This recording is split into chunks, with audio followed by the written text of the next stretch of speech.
Okay, good afternoon, everyone. Welcome to our second webinar on the subject of SEO.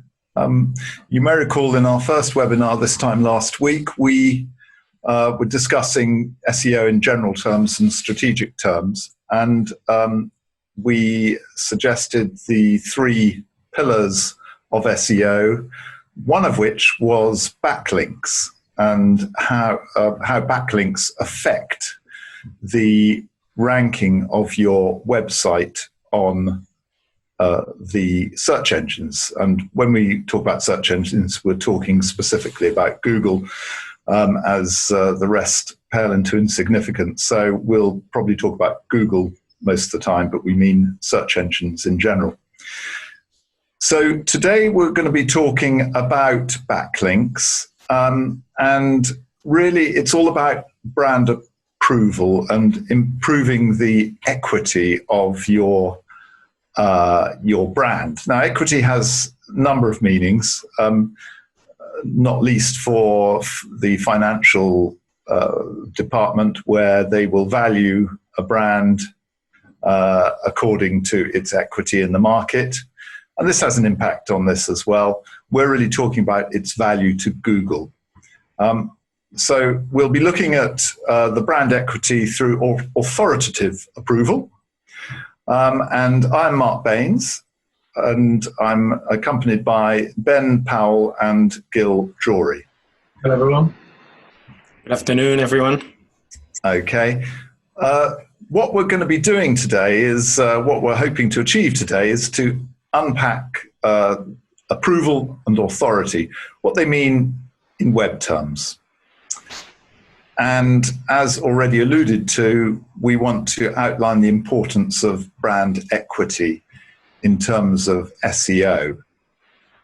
And the outcomes should be, for you, an understanding of what you can do now, today. There's maybe a lot going on in your life, or there's maybe very little. But what you'll take from this webinar is a plan of action that you can start implementing straight away. And we also want to help increase your knowledge and answer your questions so that you're left in no doubt as to what it is you should be doing today. So I'm going to pass over to Ben, who's going to pick up on approval, online approval from me. Ben. Thanks, Mark. We can have the first few points, please, Gil. So we look at the cycle of the search engine. Gil, you could probably help me with this as well. So what is a backlink? It's an external link from a source, could be any source online, to your website or your key content. And content is approved through authoritative sources. So Google will seek out across the web many different types of authoritative sources to approve your backlinks. Gil, did you want to take over on a couple of these? Yeah, so similar to any other form of real life business, when you'd have your own, let's say, consultancy in some professional services, you would have your phone number in many other of your customers' number or phone book. So if they ever need you, they'll be able to call you. So you got this kind of web of links. Online and offline links that you develop, and the idea with approval and authorities is that to develop this web of links to you, so when people do need to reach you, they'll be able to do it in real life. And the same with Google. When people search on content on the website, on Google search engines, they'll be able to reach you. That's why when we talk about with our customers about planning a strategy with approvals or backlinks, we help our customers to build this network so many of their customers and potential customers will be able to reach them. Now, we're talking about authority, and what's authority with links? You could have a very good website that's been a while for a long time, such as a big news website or Financial Times, for example, or any website that has many visitors every day. And if they were to link to your website, then that will be an indication to Google saying this is a very high authority link. So Google would appreciate that someone with a high profile is linking directly to your website. Hence, it gives you a better and a higher ranking. So if you have a higher approval, so meaning famous people have your number, or high SEOs in all these companies have your number and they know to call you. So the same as Google. If big companies, if other websites refer to you and put links to your website, then your content will come higher on Google. Google will appreciate you more. So the same as, so we really, when we talk about customers and about financial gain and what customers and businesses can achieve from working on their SEO and their backlinks is really a huge process that they can develop whilst if they spend a little bit of time on getting those links and improving their ranking on Google, then also their brand equity will kind of increase. And we created this little cycle that you guys can follow. So a website or I guess a company will be able to develop content. So that will start with the red circle. Then we would advise for you guys and other businesses to go ahead and trying to reach these backlinks and get as many people to refer to your content. Google will see that many people use your content, many people refer about it and want you to see it. And then Google will say, oh, this is a high authority content. We would like to give it a higher ranking and with that, bigger approval on the web. And I think it's worth pointing out this is a continuous cycle. So it's hard work. You don't just post something and then forget about it. You're straight onto all this process here and looking at your next posting. It's not a question of putting something up and then hoping that it will all happen automatically. And we'll explain more about that in the coming slides. And also, so should we move on? Yeah, move on. Every step of the cycle, though, is also bound by strategy. So just to get that across, that the strategic approach to developing the content considers also what the backlink strategy is as well. Yeah. Actually, I wouldn't mind at this moment just elaborating a little bit on that, because too much SEO is by chance, really, and it's reactive. What we develop on behalf of our clients and what we propose for you is a strategic approach where all of this is planned. You have your objectives, you plan your activities in line with those objectives, following a strategy that has been agreed between all participants. Without that, you're just throwing mud at walls and hoping that some of it sticks. So why is it important? And Gil, are you talking about this? I think this is Ben. So your website is your most important asset. We've established that last week. And second to that is your ranking on Google, and the focus on SEO more generally. Those who don't know, SEO is search engine optimization. So it's all of the tactics and strategies that you would employ to improve the ranking and the competitiveness of your content online compared to your competitors in this case. So backlinks act as an important vote of approval from from other websites, and ideally these would be, as we've established, authority websites. That's to say that their content historically and their network of links really to and from their own website has increased their own authority over time. So that in turn, that authority is then passed down the chain, as it were, and those votes of approval, in this case backlinks, say that this content is valuable, credible, and useful. And that is how Google, in turn, will help. Will use it alongside their own algorithm to ultimately rank your content. And the implementation of a strong SEO strategy, as we've established, for both content creation and backlinking, and what do you do with this content after the effect. So this has an implicit link with brand value. Yeah, there's an old saying that you're judged by the company you keep. In this case, Google judges you by the company that you keep. So if you're keeping good company or company with highly authoritative websites, Google will rank you highly. And if you're keeping company with websites that nobody ever visits or values, then Google will mark you down.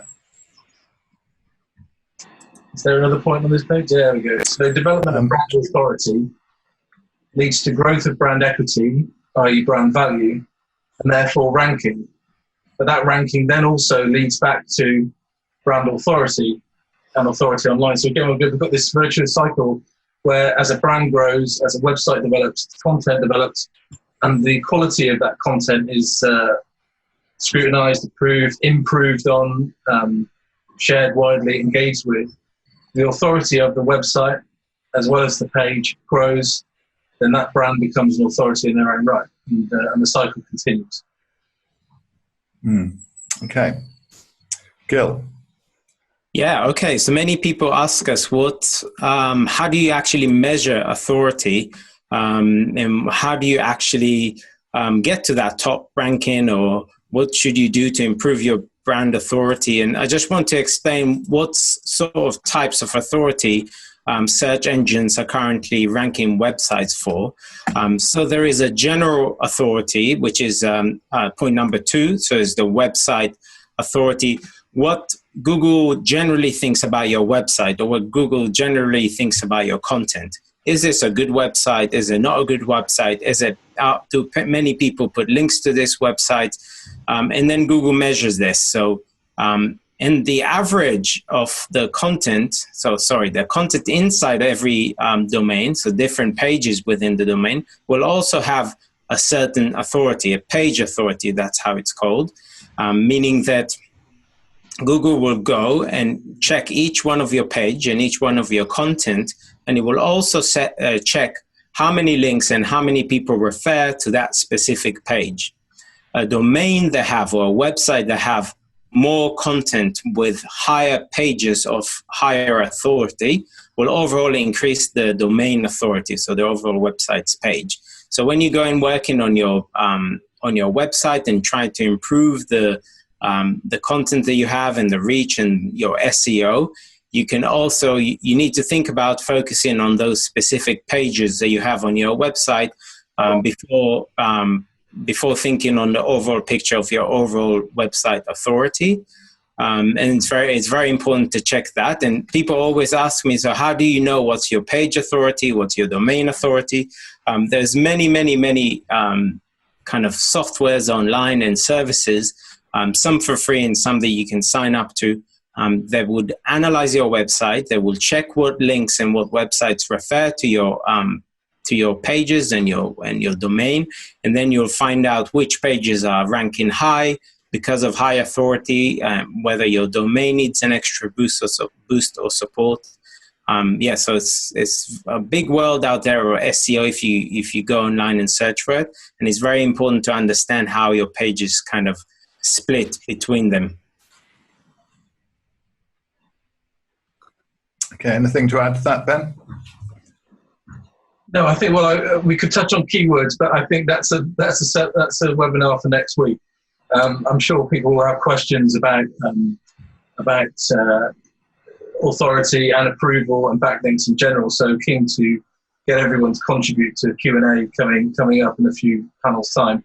And so if everyone could get their questions ready for that and submit them through the Zoom panel, there's a pop-up for those of you unfamiliar with Zoom. Pop-up on the screen in the foot of the page where you can pose your questions for us. So that would be really great. I think there may be another point on this page, unless we removed it.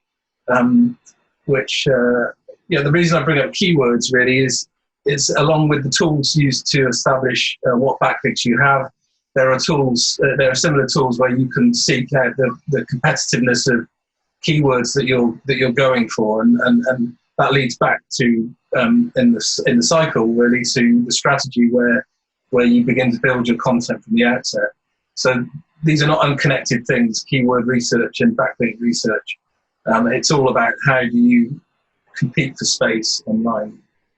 So, and it leads on to the sort of point here, very important to the competitiveness of the website on Google. Yeah, indeed. It's all part of this virtuous circle you referred to earlier. Yeah. Okay. Ben.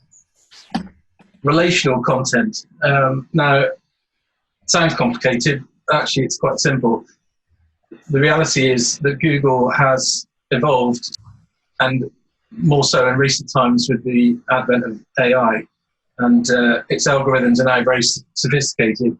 So whereas before, in the old days, you would strategize over a keyword, and this is what we were just talking about, probably a singular keyword, and you would ensure that that keyword was represented from the top of the page. That's, the URL of the page, the web address, then the headline of the page, then the opening paragraph. That is all still common and important for SEO, but you're also considering and should be judging the surrounding content around those keywords. What is the supporting content? Google will judge the content for clarity, relational keyword density, and relevancy. So if you have a post about, top 10 toilet roll brands in the Southwest, the supporting content around that might be about bathrooms, or there's probably some placed ads for bathroom supplies, or it might be about panic buying, or anything. But the point is that Google will scrutinize your content, and it will establish how the relational keywords around your content, how the relational copy supports and elevates the content in general. That's to say that it reads really, as a human does, it reads and judges your copy as a whole in a quite holistic way. And Google will explore quite, very deep now into the recesses of the internet, along all the various trails that there are to your destination content, to seek out related sources of traffic, to seek out and to support the authority that it is trying to give to your page. So I think it's important to remember on that point that Google is trying to elevate you, and not, rather than penalize you, is working on your behalf to improve the rank of your page. But you have to give it the right ingredients to ensure you meet its standards. However, we'll talk about black hat techniques later, which kind of are outmoded now, but they still represent ways in which you can be penalized for your content. So not only via direct backlinks, these related sources of traffic or sources of authority, not only backlinks to your site from other sites, but also will point to other pieces of content along what we call inbound traffic funnel. Now, as with a sales funnel, the inbound traffic funnel is a multitude of different sources of traffic leading to the singular destination, which is your website. And but these sources of traffic could be numerous now, especially with these improved algorithms with Google. So Google will index PDFs, for instance, of their resources online. In PDF form, Google will analyze those in the same way that it analyzes content hierarchy and web pages. And eventually we'll see Google ranking the content and videos as well. So, it won't be long before every available source really of traffic is scrutinized for that authority in order to judge the approval. I think adding to that, I think with relations to the relational keywords that Ben described, you can also talk about a different name for that is cluster keywords. So you'd have, in the past, people would write articles and just put the same keyword they want to rank many, many times and just put it in an article, and Google will say, yes, this is what this article is about. But like Ben said, with the developing algorithms, search algorithms by Google, this is no longer the case. So you need to think about writing your content the same as you would write a book or an article for your audience. It just needs to fit the audience. It needs to include the correct wording that the audience would understand what this article about. And Google will also now, because it's so intelligent, will understand that this is will understand the specific topic of this article. Good, thank you. Okay, moving on. Ben. So what is Google looking for? We list here as sort of a prelude to a summary. What are they looking for in the way of sources for approval? They're looking for backlinks from authoritative sources. So that is, important websites that develop, their content is developed such that they carry a strong authority, both in search engine results terms, but also in terms of their network, in terms of their readership, the kind of coverage they're getting on social media, the level of engagement that there is there. So there are many different factors that are taken into account that help to determine what is an authoritative source.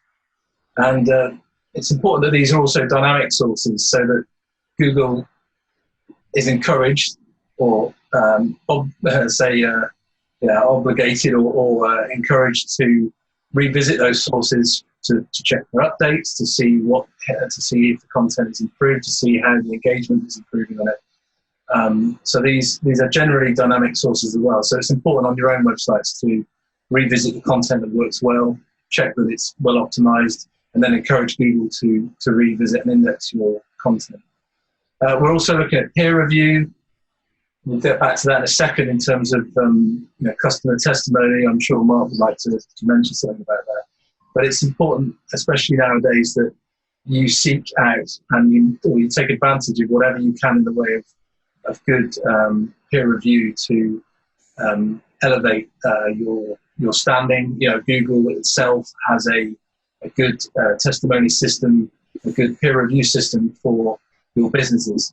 So that's number one thing to go away and do is to. I was going to say that particularly with regards to companies that are selling services rather than products, peer reviews are very important because it can be difficult to judge quality. How do you judge quality? The website you're reading tells you that your service is magnificent and you have a certificate to prove it, but actually you don't really know until you put that service to the test. So one indicator is what other people are saying about you. And if you can get those reviews into your domain, into your website, then that acts as a reassurance to people who will be wondering whether you're really as good as you say you are. Yes, and it goes to that saying, but we have to reiterate it. The destination for all of this traffic is to high-ranking, high-value content, highly optimized content. So that's key to it, and really should be the bedrock of all SEO strategy. But it can be overlooked. Gil, maybe you'd like to say something about social media engagement, because you're an expert in terms of that as a source. Yeah, so actually in recent kind of developments of kind of SEO, Google has started to relate to all the sources, like Ben mentioned earlier in the funnel, decide to relate to all the sources of visitors to your website. And Google does include social media, so it includes how many visitors you have coming from different social media sources. It's not always the Google checks, so you've got 10,000 likes on Instagram, hence I will rank this content higher. It would more review and consider the engagement that you'd get. So if you get many likes and many clicks through and many comments on your social media, and people would then come into your website via LinkedIn or anything, any sort of social media, Google will then rank and identify that you should have a higher approval rate or a higher domain authority from those sources as well.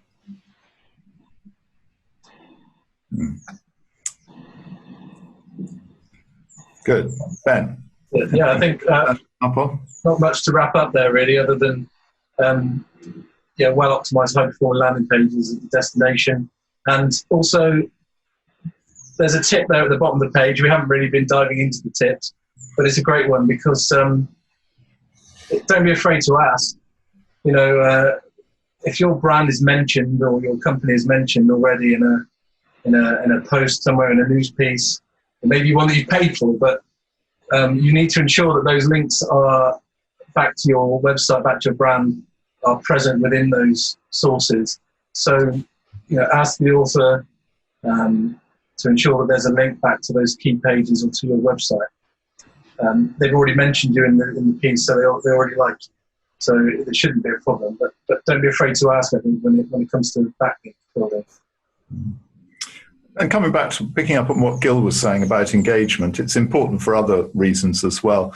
I mean, the reality is anyone can pick up a large number of followers on LinkedIn or Twitter or Instagram. It's not difficult. What matters is what they're actually doing when they look at your feed.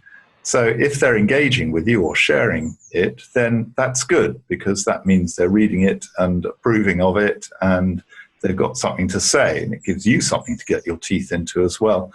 If it's just yet another follower or another like, it kind of, so what? There used to be a joke that you could get as many likes you want as long as it was either rude, funny, or dangerous. Now, kind of in business, we can't really do any of those, but we're not chasing followers, large numbers of followers. We're chasing engaged followers. So we're talking about zero black hat tactics now. Back to Ben. This is our roundup, really, and we've already talked about how black hat tactics previously were quickly kind of outmoded by early iterations of the Google algorithm, and you're heavily penalised for them, and that's still the case now. But what you're highly rewarded for is good, strong white hat tactics, and that really makes up the bedrock of SEO strategies now. So a few strategies here for backlink. We'll just go through them rather quickly. Always strive for the highest quality content. We've established that, and in order to establish the authority of your website and establish the best approval possible. We can't reiterate that enough. Lots of people take SEO, or have done historically, as a very sort of box-ticking exercise, and that goes for content creation. It was more important that they got a blog out every week, but it was completely unoptimized. And I think, Gil, you'll have a view on this, but it's probably better not to have that content at all if it's not optimized content. But we can return to that. So that is really key and should be at the heart of everyone's efforts. It takes a lot of effort for a company certainly to generate their own content, and it's kind of good money after bad if it's not optimized. So I think if I can interrupt, it's easy if you've got a nice clear strategy and everybody understands what that strategy is and what you should be saying at what time to whom. Then it takes the pain away from it. It makes all the difference, yeah. And so importantly, becoming a reputable source for community. So we already talked about social media, but in terms of technical content or otherwise, certainly in B2B, we see this a lot. Companies are striving now to become thought leaders in their area. It helps your content, it helps to form your strategy from the outset when building that content. It helps when it comes to a strategy for social media. It helps your brand and it helps your business if you're, part of your USP amongst your competitors is that you're considered experts at what you do and in the field that you operate in. So that's people will have heard that before. Thought leader. It's an emerging strategy that's being taken on much more now, and it's key certainly for medium-sized companies that are building their own content-driven strategies. But I think small companies as well will benefit from that too. Build backlinks from reputable news sites and blogs. We've talked about the importance of having backlinks from reputable third-party sources of authority. That's key. It needs to be part of the strategy. with the best will in the world, you can have great content that should fly off the shelves and that should go viral every time. But unfortunately, it's not always the way. There needs to be some kind of continued concerted effort to elevate that content and its visibility. But long term, the rewards are there. Get your product or service mentioned on the best exit. This is a kind of an obvious one because we've all seen them. The top 25 X's of X, or whatever it might be. If you sometimes journalists will reach out and they will ask for a source of either a source of opinion or a product or service source that they can include on their list, reaching out really for a pitch. But you can approach people directly, again, authors and journalists and other members of professionals in the media sphere to get your links out there. And it's an important thing to do. You see a lot of software companies and manufacturers will produce their own top 10 lists. Of course, they put themselves in number one, or their conclusion is such that they blow the competition out of the water and refer to themselves again. But the point is, they're getting a decent third-party link back to their website. And we've talked already about mentioning brand mentions and getting quality backlinks from brand mentions used elsewhere. There are various tools that you can use, listening tools, to see where your brand or your product or your service is being mentioned and update old content. So add about updating old content. I think sometimes people feel uncomfortable going through their old drawers and check what sort of content they've got and they're written in the past. And once they do, they feel really either difficult to deleting it or struggling with updating it. And I think kind of the general idea of SEO and backlinks is understanding that the people that reach this content, they would not stay on your website for long if the content is not updated or relevant to what they searched for. So if you have content that is not updated and you don't have time to do it, I would probably recommend deleting it, because content that is not updated and it's still on your website can sometimes cause you reduce your domain authority or your page authority. So therefore, I prefer to always go and update it rather than leaving it as it is. Yeah, I think any company, big or small, should have a monthly review really of their analytics, what content's working well, do we put it back into draft until we can improve on it, and constantly reviewing and scrutinizing their own efforts. Yeah.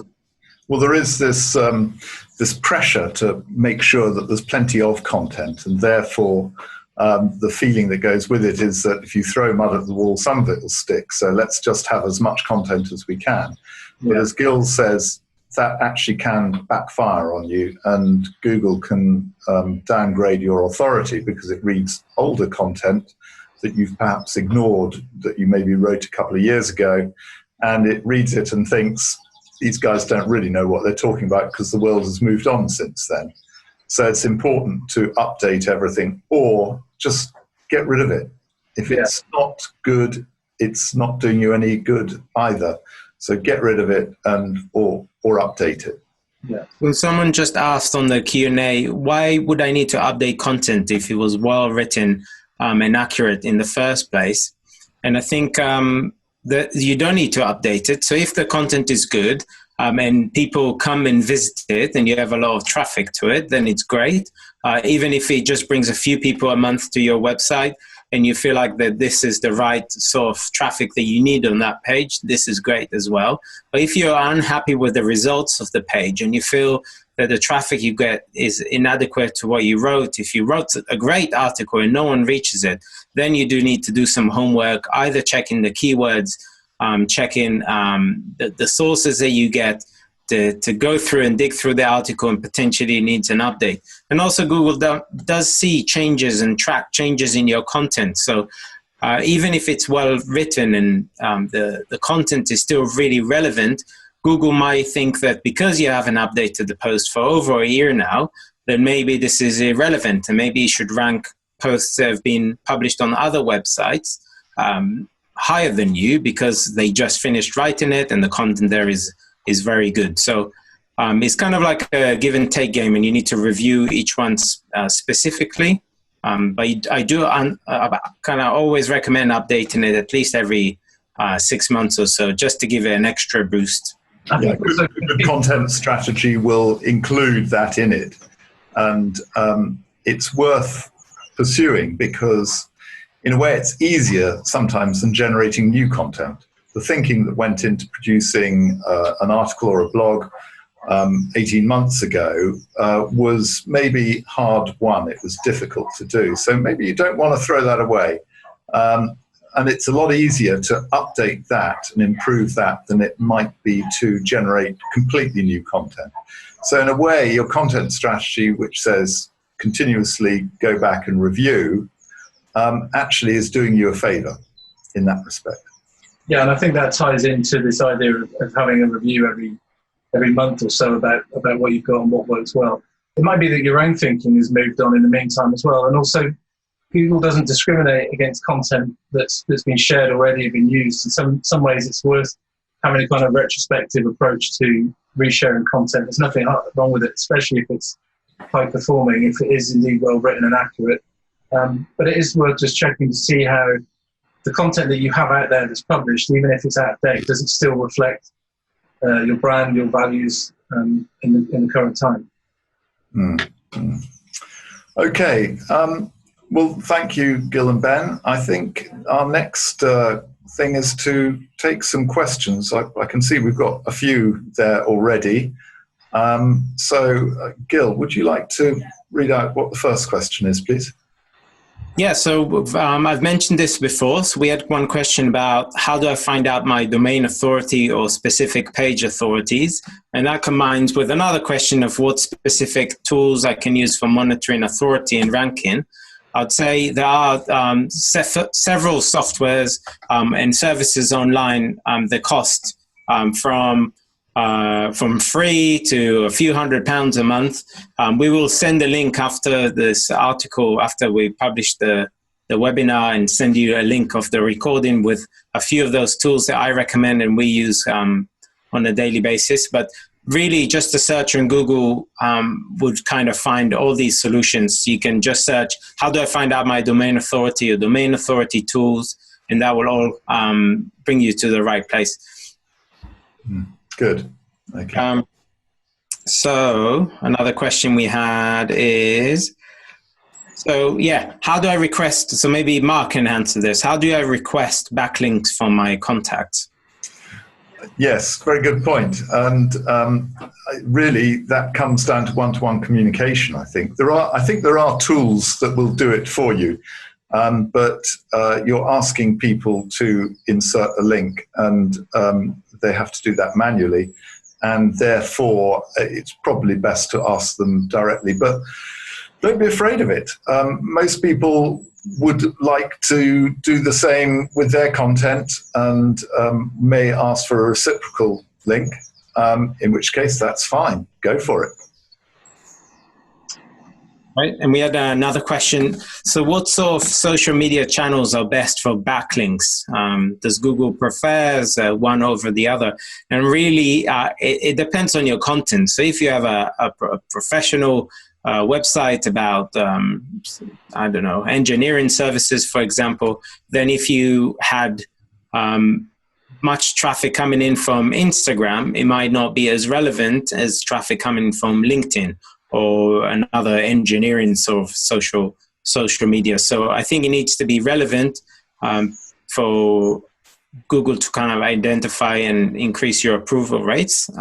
But it depends. I think sometimes we think Google is smarter than what it is. It is progressing, but sometimes any traffic from any social media would be a boost for your ranking.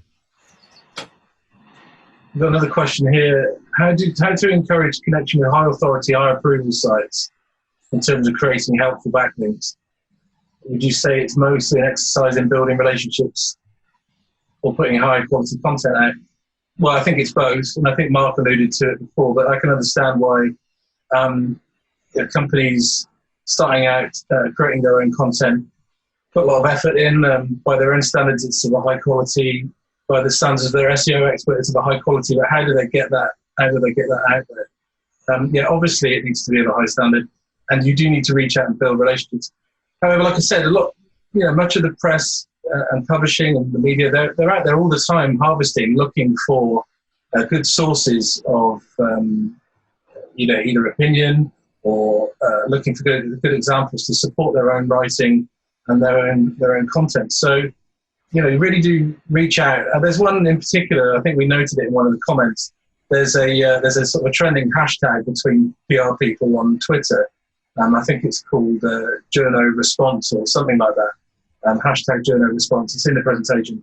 But that's a whole Twitter feed there, a whole trending Twitter feed of journos reaching out to businesses, products, services, other journalists for content. And if you spend long enough looking through there, you can often find something that fits your own campaign, your own strategy.